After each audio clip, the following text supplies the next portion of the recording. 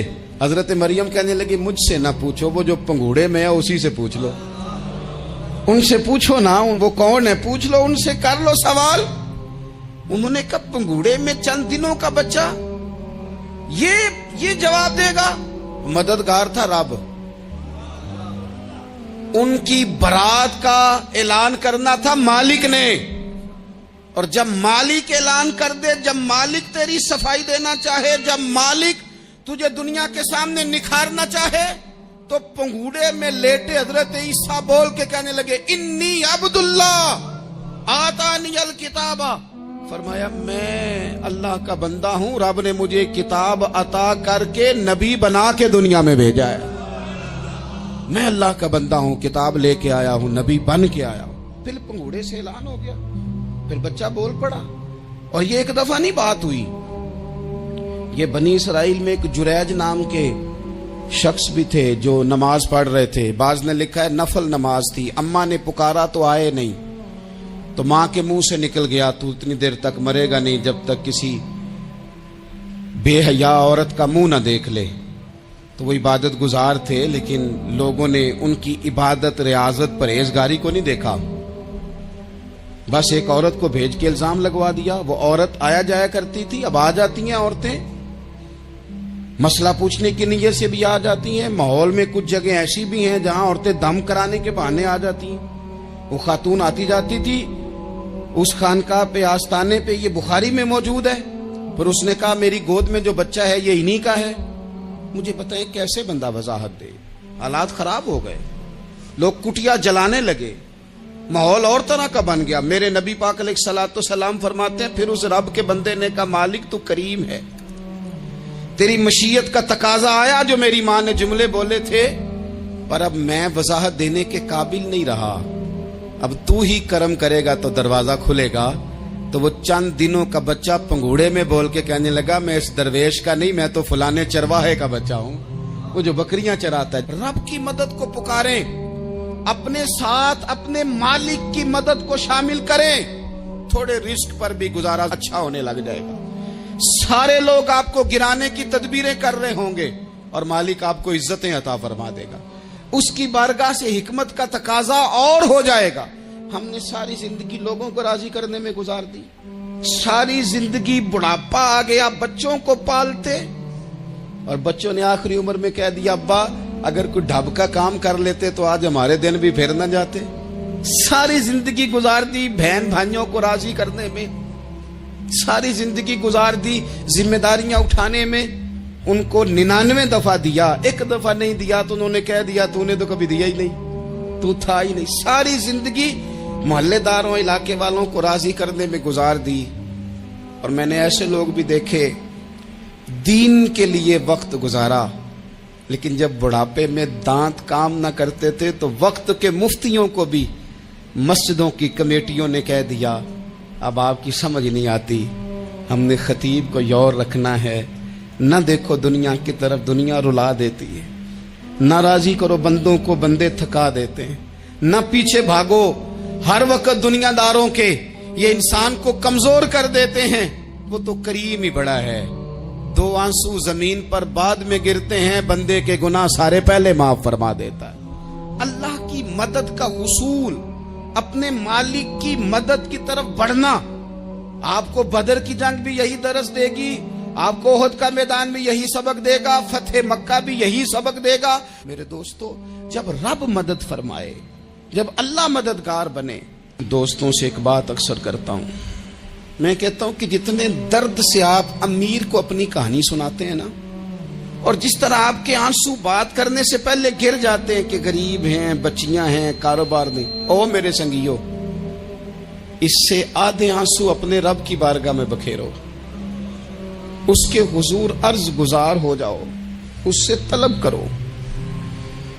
ایک وقت انسان پر زندگی میں ایسا آتا ہے کہ اسے یوں محسوس ہوتا ہے کہ میرا سایہ بھی ذرا سا پیچھے ہٹ گیا ہے، اسے یوں لگتا ہے کہ میں کسی سہارے پہ ہاتھ ڈالتا ہوں تو وہ بھاگ جاتا ہے مجھ سے، لیکن مالک کی بارگاہ ایسی عظیم بارگاہ ہے، رب رسول کے آستانے اتنے بڑے ہیں کہ آپ جب وہاں کشکول طلب دراز کرتے ہیں تو جھولی پھیلانے میں دیر لگتی ہے، ان کو بھرنے میں تو کوئی دیر نہیں لگتی۔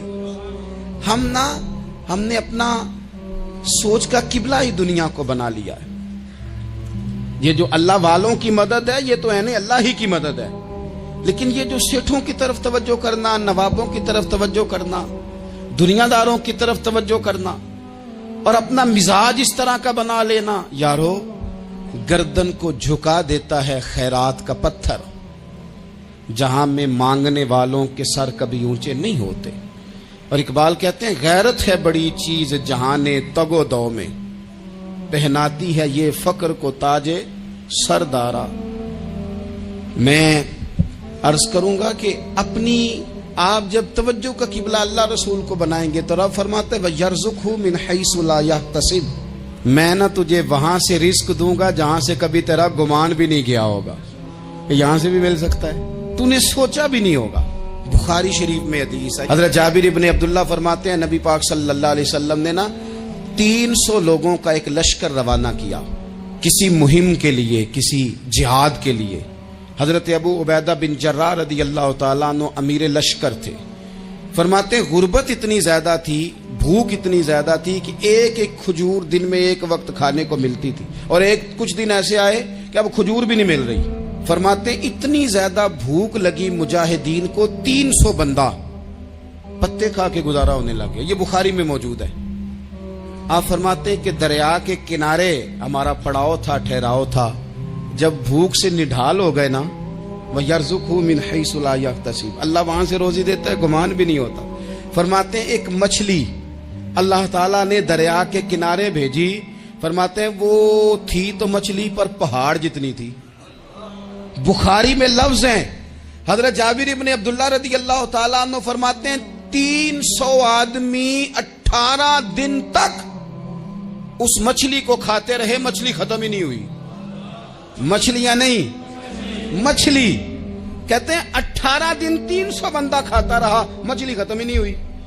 اور فرماتے ہیں کہ اس کی ہڈی نکال کے، کانٹا کہیں گے آپ اپنی زبان میں، کہتے ہیں وہ نکال کے نا تو اس کو کھڑا کیا نا جب، تو اونٹ کجاوے سمیت اس کے بیچ سے گزر جاتا تھا، 2 اس کے کانٹے جوڑے۔ فرماتے ہیں وہ اس کا گوشت ہم کھاتے تھے اور اس کی چربی بطور تیل کے ہم جسموں پہ ملتے تھے، بیماروں کو اس سے سکون آتا تھا، تندرستی شفا ہوتی تھی۔ فرماتے ہیں ہم کھایا بھی ہم نے، اور کچھ لے کے ہم مدینے بھی گئے، اور قربان جائیں نبی پاک نے بھی اس میں سے کھایا۔ ہم نے عرض کی حضور یہ معمہ کیا ہے، یہ ماجرا کیا ہے؟ تو محبوب نے فرمایا تمہارے پاس غذا نہیں تھی، رب نے تمہارے لیے بندوبست کیا ہے، اللہ نے تمہیں دیا ہے۔ مکان شروع کر لیا، ایک صاحب نے وہ مکان بنانے لگے، آپ وہ حساب لگا رہے ہیں، کہتے ہیں میرے پاس اتنے پیسے ہیں، اتنے میں نے فلانے دوست سے کہنا ہے اس نے دے دینے، اتنے فلانے رشتہ دار سے کہنا ہے اس نے دے دینے، اتنے فلانے سے کہنا ہے اس نے دے دینے۔ یہ ساری کاپی بنا کے مکان شروع کر لیا۔ جو روز کہتا تھا نا کوئی حکم ہو جاتے 10، سب سے پہلے اس کو کہا میاں پیسے چاہیے دین، وہ کہندا ہو کل ہی منڈا ٹوریا ہے، کدے تو پرسوں 10 داتے لب جانے سن۔ میں آپ کو اپنے تجربے کی بات بتا رہا ہوں۔ جن لوگوں کا خیال ہوتا ہے نا کہ آپ سٹارٹ کریں فلانا کام، ہم آپ کے ساتھ ہیں، اللہ کا ہی کوئی نظام ہے، وہ بالکل بھی نہیں ساتھ ہوتے۔ لیکن ایسا نہیں ہے کہ کوئی ساتھ نہیں ہوتا، اللہ تعالیٰ بڑے اسباب پیدا کرتا ہے، وہاں سے دیتا ہے جہاں سے گمان بھی۔ ہمارا یہ ذہن بن جاتا ہے ہم ساری اپنے حساب سے چلتے ہیں، اتنے رشتہ داروں سے، اتنے، کون آپ کے ساتھ چلے گا؟ سوال ہی نہیں پیدا ہوتا۔ یہ سارے کام چھوڑ کے سب سے پہلے 2 رکعتیں پڑھو، اپنے رب کی بارگاہ میں، رسول کائنات کی بارگاہ میں گزارشات اور استغاثے پیش کرو، وہاں سے خیر طلب کرو۔ دنیا دار کیا دیں گے، کیا دے سکتے ہیں، کیا حیثیت ہوتی ہے کسی؟ اللہ کہتا ہے وہاں سے دوں گا۔ تو جو اللہ مال دے وہ لینا چاہیے کہ رشتہ داروں کا مال دیکھنا چاہیے؟ جو اللہ دے وہ لینا چاہیے کہ سیٹھوں نوابوں کی جیبیں دیکھنی چاہیے؟ جو اللہ دے وہ قبول کرنا چاہیے یا دیکھنا چاہیے کون سا آدمی کہاں پہنچ گیا؟ چھوڑو، اپنی مٹی پہ چلنے کا سلیقہ سیکھو۔ کسی کے سنگ مرمر پہ چلو گے تو پھسل جاؤ گے، پھسل جا۔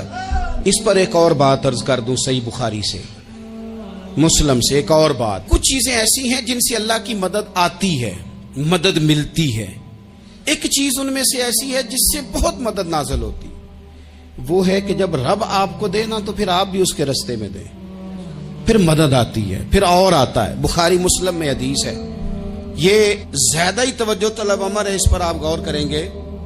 حضرت ابو ہریرہ فرماتے ہیں کہ نبی پاک علیہ السلام نے فرمایا، ایک شخص نے بادلوں کے اندر سے آواز سنی کہ فلاں آدمی کا کھیت اور باغ خشک ہو گیا ہے، وہاں برسو اور اس کے کھیت کو سیراب کرو۔ وہ بڑا حیران ہوا کہ بادل سے آواز آ رہی۔ پھر اس نے دیکھا کہ ایک پہاڑی پر بارش ہوئی، وہ بادل وہاں برسا، پھر نالیوں سے ہوتا ہوا پانی ایک طرف چلا، تو جس نے آواز سنی تھی، حضور بیان کر رہے ہیں، وہ بھی پیچھے پیچھے چلا کہ پانی کدھر جا رہا ہے۔ اس نے جا کے دیکھا کہ ایک مقام پہ ایک باغ کو وہ پانی لگ رہا ہے اور ایک آدمی وہ پانی لگا رہا ہے۔ اس نے اس سے پوچھا تیرا نام کیا ہے؟ اس نے کہا کیوں؟ کہنے لگا بتا نا۔ اس نے نام بتایا تو کہنے لگا یہی تو وہ نام ہے جو میں نے بادلوں کے اندر سے سنا ہے کہ فلاں کے کھیت کو پانی دے دو۔ اس نے کہا یار تو کیا عمل کرتا ہے کہ اسپیشل تیرے لیے بارش برسے؟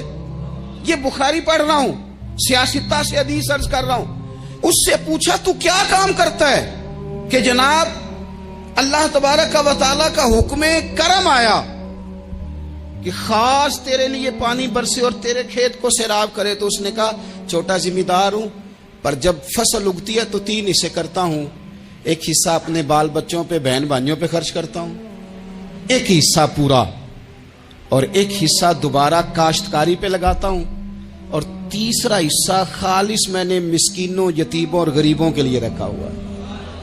وہ جو تیسرا حصہ، اللہ کرے آپ سمجھیں، وہ رب کے بندوں پہ تیسرا حصہ خرچ کرتا ہے نا، تو کریم مالک نے فرمایا جہاں سے غریب کا حصہ جاتا ہے وہ کھیت خشک نہیں رہنا چاہیے، وہ جہاں سے مسکین روٹی کھاتے ہیں وہ خشک نہ رہے، جہاں سے یتیموں کو کچھ آتا ہے کہیں اس کی فصل رہ نہ جائے۔ میں اور آپ بھی اگر اپنے مال میں مسکینوں، یتیموں، غریبوں کے حصے رکھ لیں گے تو فصلیں خشک نہیں رہیں گی، ان کے اندر تازگی آئے گی، نور آئے گا، کرم آئے گا، خاص کر خدا کی رحمت برسے گی۔ مدد اللہ سے چاہیں، اپنی توجہات کا مرکز رب رسول کی ذات کو بنائیں، پھر آپ محسوس کریں گے کہ بڑی جلدی اللہ تعالیٰ کی مدد آنے لگی ہے۔ کبھی آپ صرف کہہ دیں نا میرا رب میرے ساتھ ہے، اس لفظ میں اتنی طاقت ہے کہ دشمن ویسے زہر ہو جاتا ہے۔ زندگی میں کسی سے بھی لڑائی ہو تو اچھی طرح سوچ لیں کہ اللہ اس طرف ہے یا اس طرف ہے۔ اگر آپ زیادتی پہ ہیں تو پھر رب مظلوم کی جانب ہے۔ اگر اللہ کی مدد آپ کے ساتھ ہے تو دنیا کی کوئی طاقت آپ کو گرا نہیں سکتی، اور اگر آپ مظلوم کے مقابلے میں ظالم بن کے آپ کھڑے ہو گئے ہیں اور آپ نے رویہ وہ اختیار کیا ہے کہ جس میں مدد نہیں آئے گی، تو پھر یاد رکھ لیں کہ آپ کوئی بھی ہیں، کہاں بھی ہیں، آپ کمزور ہیں۔ طاقتور تھے ابتدائے اسلام میں، ظاہری طاقت تھی کفار مکہ کے پاس، وہ ڈنڈوں سے مارتے تھے غریبوں کو، ان کے ہاتھوں میں ڈنڈے تھے، پر خدائی طاقت ان مظلوموں کے ساتھ تھی۔ صاحب زرقانی نے لکھا ہے، حضرت زنیرہ رضی اللہ تعالی عنہ ایک لونڈی ہیں، غریب ہیں، ماڑے دا کی کام محمد نس جانا یا رونا، غریب سادی بی بی اور لونڈی کنیزہ، ایک مشرک کی کنیزہ تھی، انہوں نے کلمہ پڑھ لیا، وہ ڈنڈوں سے مارتا، دروں سے مارتا، تکلیف دیتا۔ حضرت زنیرہ رضی اللہ تعالی عنہ کو اتنا مارا، اتنا مارا۔ اب آپ ایک اور پہلو پر بھی غور کریں، مار بھی پڑ رہی ہے پر خدا ادھر ہی ہے، اللہ کی مدد ادھر ہی ہے۔ رب کہتا ہے کہ پہلے تو صبر کرنا، ان اللہ مع الصابرین، تو صبر کرے گا تو پھر رب کی معیت ملے گی، ذرا ٹھہرنا، تو تھوڑا ڈٹنا۔ ان الذین قالوا ربنا اللہ ثم استقاموا تتنزل علیہم الملائکہ، تو کہے اللہ میرا رب ہے، پھر تو پہلے ڈٹ، پہلے تو نے ڈٹنا ہے۔ ثم استقاموا، جو ڈٹ گیا، تتنزل علیہم الملائکہ، ڈٹنے والے کے لیے مدد آتی، پہلے تھوڑا ٹھہرنا پڑتا ہے، پہلے تھوڑا صبر کرنا پڑتا ہے، حوصلہ کرنا پڑتا، اس کے بعد مدد آتی۔ مار پڑ رہی ہے، مارا جا رہا ہے حضرت زنیرہ کو، ان کا مالک جو ہے ظاہری آقا وہ مار رہا ہے، یہ کنیزہ ہے، اتنا مارا اتنا مارا، ان کی بینائی چلی گئی۔